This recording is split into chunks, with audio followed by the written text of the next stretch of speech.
Good morning friend.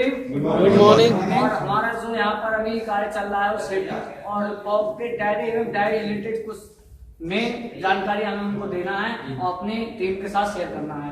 तो उसके लिए सबसे पहले मैं आपको डायरी के बारे में बताना चाहता हूँ कि डायरी वैसे तो जो हमारा फिटर टीम का जो थ्योरी क्लास चल रहा है वो ये डायरी आ जाएगा, इसमें नहीं आएगा। उन्होंने सोच समझकर किसी न किसी बेस पर में डायरी दी है कि आपके लिए जो थ्योरी लिखना है वो तो आपने रफली कार्य कीजिए, मगर जो उसके मेन टॉपिक है, मेन पॉइंट्स है, वो आप डायरी नोट करेंगे।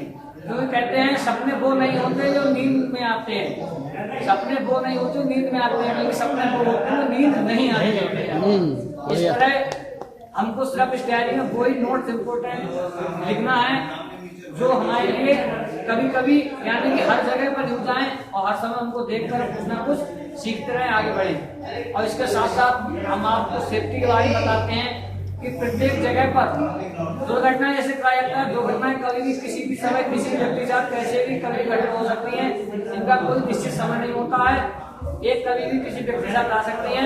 तो इसके लिए हमें प्रत्येक व्यक्ति के लिए सतर्क रहना चाहिए और सुरक्षित रहना चाहिए और उनके बारे में जानकारी होना चाहिए और उसके लिए छोटा मोटा उपचार हमें जानना बहुत जरूरी होता है। और प्रत्येक व्यक्ति की भावना धारणा होनी चाहिए कि खुद तो सुरक्षित रहना ही रहना है, लेकिन अपने साथ वाले व्यक्ति को भी सुरक्षित रखना है। इसलिए हमें उसके बारे में जानना चाहिए। सबसे पहले प्राथमिक उपचार के बारे में व्यक्ति जानना चाहिए। उसी के साथ साथ इन सभी को जानते जानते ये आपका आज का काम नहीं है, ये आपके लिए आगे भी लागू रखना है। आप जिस जगह कार्य करेंगे, कार्य करने जाएंगे, उस जगह भी आपको इसके लिए फॉलो करना है।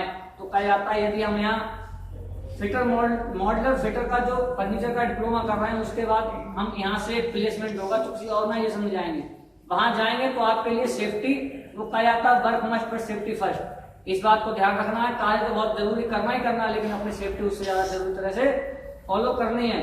तो इसी के साथ साथ यदि आप काम करेंगे तो सुरक्षित रहेंगे, अपने जीवन को सही तरह से व्यवस्थित करेंगे, कार्य को भी करेंगे और आप ऑर्गेनाइजेशन के लिए फायदा करेंगे, खुद के लिए भी फायदा करेंगे। यदि आप सेफ्टी के रूल फॉलो नहीं करते हैं, यदि आपको कोई भी छोटी सी भी चोट आती है तो उसका कंपनी को तो घाटा होगा यदि आप ड्यूटी नहीं जाएंगे, लेकिन आपको उससे ज्यादा अपने आप में लॉस लगेगा कि मुझे ज्यादा लॉस हुआ।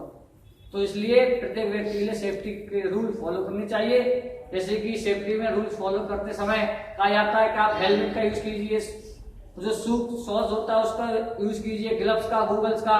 ये ऐसा नहीं कि आपके ऊपर थोपे जा रहे हैं, ये जबरदस्ती थोपे नहीं जा रहे हैं, ये सब आपकी सेफ्टी के लिए आ रहे हैं। वरना उन्हें क्या है, एक तो अपना पैसा लगा रहे हैं, उन रिक्वायरमेंट को लेकर आ रहे हैं और आपको यूज करने दे रहे हैं कि किसी ने बताया है, सिर्फ आपके लिए सुरक्षा कर रहे हैं। क्योंकि यदि व्यक्ति सुरक्षित है तभी काम उनका हो सकता है, क्योंकि जो काम मानव कर सकता है मशीनें नहीं कर सकती है। बहुत से ऐसे काम आते हैं। इसलिए प्रत्येक व्यक्ति की जरूरत को उनको समझते हुए उन्होंने रिक्वायरमेंटों को दिया है, तो हम इतना करेंगे कि इन रिक्वायरमेंटों को अपने प्रत्येक दिन के व्यवहार में लेके आएंगे।